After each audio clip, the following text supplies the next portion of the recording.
അസ്സലാമു അലൈക്കും. അപ്പോൾ ചങ്കള നമ്മളിന്നുള്ളത് അമ്പട്ടാങ്കുഴി അല്ലേ, ആഞ്ചിറക്കൽ, അത് കൊണ്ടോട്ടി എയർപോർട്ടിൻ്റെ തൊട്ടടുത്തുള്ള സ്ഥലത്ത്.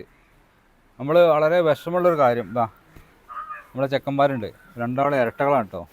അതുപോലെ എന്ത് സാധനങ്ങൾ വാങ്ങുകയാണെങ്കിലും വീട്ടിൽ നിന്ന് വീട്ടുകാർ ഒരുമിച്ച് എന്ത് സ്ഥലത്ത് പോകുകയാണെങ്കിൽ വാങ്ങുകയാണെങ്കിൽ അല്ലേ, ഇപ്പോൾ സൈക്കിളായാലും ഇപ്പോൾ സൈക്കിളിൻ്റെ ഒരു വിഷയത്തിൽ നമ്മുടെ വന്നത്, അതായത് ഇതുണ്ടെങ്കിൽ സൈക്കിള് നമ്മൾ സൈക്കിൾ ഒന്ന് വാങ്ങിയ ടക്കാത്തിലോണ് കോഴിക്കോട് നിന്ന് ഒരു സൈക്കിൾ 2 എണ്ണം അല്ലേ ഒരുമിച്ച് വാങ്ങിയപ്പോൾ ഓഫറിൽ കിട്ടി. ഏകദേശം 18,000 റുപ്യ സൈക്കിൾ വന്നില്ലേ.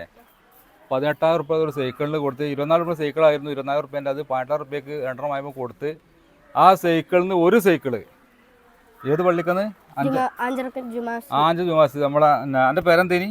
സമാൻ. എൻ്റെ പേരോ? സായിസ്. രണ്ടാളെ ഇരട്ടകളാട്ടോ. ഭയങ്കര വിഷമമുണ്ടായിട്ട് നമ്മൾ വിളിച്ചിട്ട് നമ്മൾ വന്നൊരു വീഡിയോ എടുക്കുകയാണ്. നമ്മളെ സമാൻ്റെ ഒരു സൈക്കിള് ആരോ ഒരാൾ അടിച്ചു മാറ്റി കൊണ്ടുപോയാണ്. ഇതാ ഇതേപോലത്തെ സൈക്കിളാണ്, ഗിയറൊക്കെ ഉള്ള സൈക്കിളല്ലേ. ഭയങ്കര വിഷമമായിട്ട് നിൽക്കുമ്പോഴാണ് നമ്മൾ ഇവനെ കണ്ട് വന്നതാണ്. അപ്പം എന്താ സംഭവിച്ചെന്ന് പറഞ്ഞാൽ, വെള്ളിയാഴ്ച ജുമാക്ക് പോയി, സൈക്കിൾ ലോക്ക് ചെയ്തിട്ടില്ല. ഒരുപാട് സൈക്കിൾ അവിടെ ഉണ്ടായിരുന്നില്ലേ, എൻ്റെ സൈക്കിൾ മാത്രം എടുത്ത് കൊണ്ടുപോയി.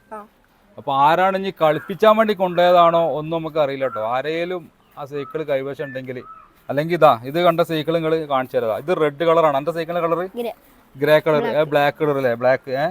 നല്ലൊരു സൈക്കിളാട്ടോ. അപ്പോൾ ഇവർ ഭയങ്കര വിഷമമുള്ളതായിട്ടാണ്. കുട്ടികളൊക്കെ ഉണ്ട് ഇവിടെ എല്ലാവരും, ആ കുട്ടികളൊക്കെ കണ്ട് ഇവർക്കൊക്കെ ഭയങ്കര വിഷമമാണ്. സൈക്കിൾ ആരെങ്കിലും കയ്യിലുണ്ടെങ്കിൽ നമ്മളെ പരിസരത്ത് നിങ്ങൾ ആരെയും കാണുകയാണെങ്കിൽ, ഇതാ സൈക്കിൾ കാണിച്ചു തോന്നിപ്പോൾ ഏകദേശം ഇതേ സൈക്കിളാണ്. കിട്ടുകയാണെങ്കിൽ അല്ലേ, നമ്മൾ നമ്പർ അതിൻ്റെ മുകളിൽ കൊടുക്കുന്നുണ്ട്, അതൊന്ന് മെൻഷൻ ചെയ്യേണ്ട നമ്പറിൽ വിളിക്കുക. നമ്മൾ പോലീസും കാര്യങ്ങളൊക്കെ പറഞ്ഞില്ലേ, ഓലൊക്കെ ഫോട്ടോയൊക്കെ എടുത്ത് കൊണ്ടുപോയെന്നാണ് പറഞ്ഞത്. ഇപ്പോൾ ഒന്നും ആയില്ല. ഇൻഷാ അല്ലാ നമുക്ക് സൈക്കിൾ കിട്ടിക്കോട്ടോ. നമുക്ക് അതിൻ്റെ ഭയങ്കര വിഷമമുണ്ടല്ലോ സൈക്കിൾ പോയാൽ, നല്ല സങ്കടമുണ്ട്. അവൻ്റെ മുഖത്ത് നോക്കിയാൽ അറിയാം, ഭക്ഷണം കഴിക്കാനൊക്കെ ബുദ്ധിമുട്ട്. അവൻ്റെ പേരെ അങ്ങനെ പറഞ്ഞ് അത്രയും. അപ്പം വിഷമിക്കേണ്ട, നമുക്ക് സൈക്കിൾ ഇൻഷാ അല്ലാ കിട്ടുമല്ലോ. നമുക്ക് നല്ല അടിപൊളി സൈക്കിൾ വാങ്ങാനും പറ്റും, വിഷമിക്കണം കേട്ടോ. അപ്പോൾ ഇൻഷാ അല്ലാ അപ്പം വീഡിയോ മാക്സിമം ഷെയർ ചെയ്ത് കൊടുക്കട്ടോ. ആ സൈക്കിൾ എവിടെയെങ്കിലും നമ്മുടെ ഏരിയ ഉണ്ടെങ്കിൽ കാണുകയാണെങ്കിൽ നമുക്ക് ഇൻഷാ അല്ലാ നമ്മുടെ ചെക്കൻ്റെ കൈക്ക് എത്തിച്ചു കൊടുക്കണം. അവൻ്റെ ആ സങ്കടമൊക്കെ നമുക്ക് മാറ്റിയെടുക്കണം അല്ലേ, കിട്ടൂലേ? ഇൻഷാ അല്ലാ.